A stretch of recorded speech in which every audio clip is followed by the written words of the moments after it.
Georgia, number 9 Alabama, renewing pleasantries in the SEC title game, 4 Eastern on ABC. It's the 5th time that these two will get after it on this stage, and Bama is 4-0 in those matchups.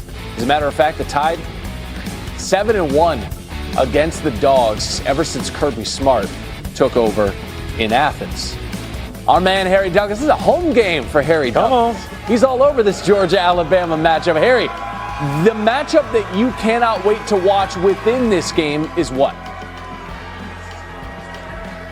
It's going to be the offense of Alabama and the defense of Georgia. So I'm looking at both of these coordinators. When I'm looking at Glenn Schumann, the defensive coordinator for the Georgia Bulldogs, but then also Ryan Grubb, the OC for Alabama, and the position that they put their players in to have success. The first time that these two teams matched up, it was Alabama and their offense that came away looking like the more promising unit.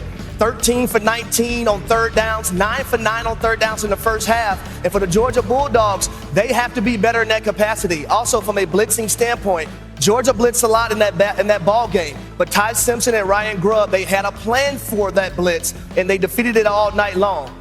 But let me tell you this for a second. Okay. If you're here to represent the Georgia Bulldogs, make some noise. Okay. If you're here to represent Alabama, give me a roll tide. Okay, both sides are represented very well.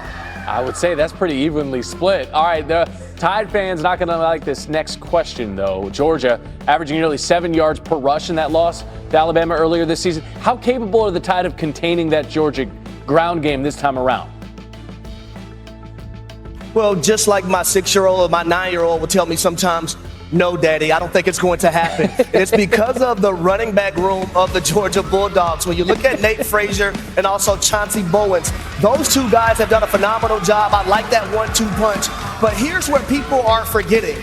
There's a third component to the run game of the Georgia Bulldogs. His name is quarterback Gunnar Stockton, over 400 yards right now amongst the season and 8 rushing touchdowns. So those 3 guys, I think, will be spectacular today. All right, hey, it is Championship Saturday, but still, there are teams in peril today. Who's in a hairy situation today, HD? Oh, I think we have a number 1 versus a number 2 in the Big Ten championship game. I'm going with the number 1 team in the country. I'm going with Ohio State. And it's because how balanced Indiana is on offense. When you look at their run game, they're 9th in the country in rushing the football. But I also think this is going to come down to Fernando Mendoza in that pass game. It's all about Elijah Surratt. We see him had a big game versus Oregon on the road. But then you have Omar Cooper Jr. at the wide receiver position as well. He made the game-winning touchdown catch versus Penn State when a lot of people thought they were going to lose that ball game. So can those 2 weapons on the outside have a phenomenal day versus a vaunted defense of Ohio State? I love that we just talked about the Big Ten and that crowd boos. You can catch Harry on Countdown to Game Day on ESPN's College Football YouTube channel. That's at 8:20 Eastern Time. Harry Douglas with an evenly split crowd there at Mercedes-Benz Stadium. Thank you, sir. Our guy Tim Tebow, very aware of the stakes surrounding championship weekend. He joins us on SportsCenter this morning. Tim, good morning to you. In this day and age, championship weekends, one could argue Ohio State, Indiana have nothing to prove, or that Bama's playoff chances would be better if they didn't have to play Georgia today. In your estimation, do you believe conference championship games are becoming devalued? Well, I really believe that you can make that argument very easily. I think if you go back in history and you look at the time in the BCS, then it was essentially a semifinal. If you look at the 4-team playoff, then conference championships was really a quarterfinal. But now you look at it and you say, okay, I know so many people still love it. I love conference championship games. This is one of my favorite weekends. But I think if you look at the future, you just don't see the same value for these conference championship games as you've seen in the past. And I think you will constantly continue to see change going forward, because if you look at the 12-team playoff, maybe going to expand to a 14 or more likely a 16-team playoff, then how valuable are the conference championship games, and how much do the commissioners of these conferences want to put their teams at jeopardy and at risk when you're not getting the same payoff? Now, There's still a lot of fans that love it, of course. Is it still such an honor to win an SEC or Big Ten championship? Yeah, that's a really big deal. But in terms of the college football playoff and where we're heading, I do not think that they have the same value for that as they once did. On the big scale, you nailed it right there. For the players, of course, you ask them, and it's a different answer because Georgia seniors right now have never beat Alabama. So let's hone in on that game. The Tide showdown with the Dogs. What are the absolute musts, in your opinion, for Georgia and this offense? Well, I think it's got to be on third and short and medium. It's where we have to start. This team has been so good throughout this year, and they got to convert. One of the best ways for this Georgia offense is quarterback run. Gunnar Stockton, not necessarily the best scrambler, but a really efficient, effective runner, especially in short yardage. I mean, look at how physical he is. He always falls forward, and he gets the hard yardage. And then I think in this game, something really important, the misdirection. Zachariah Branch, your playmaker. So when he goes one way, you're getting both backers following him with his eyes. Now Nate Frazier going back to the field. Now he can be that dynamic runner with big boys pulling in front of him.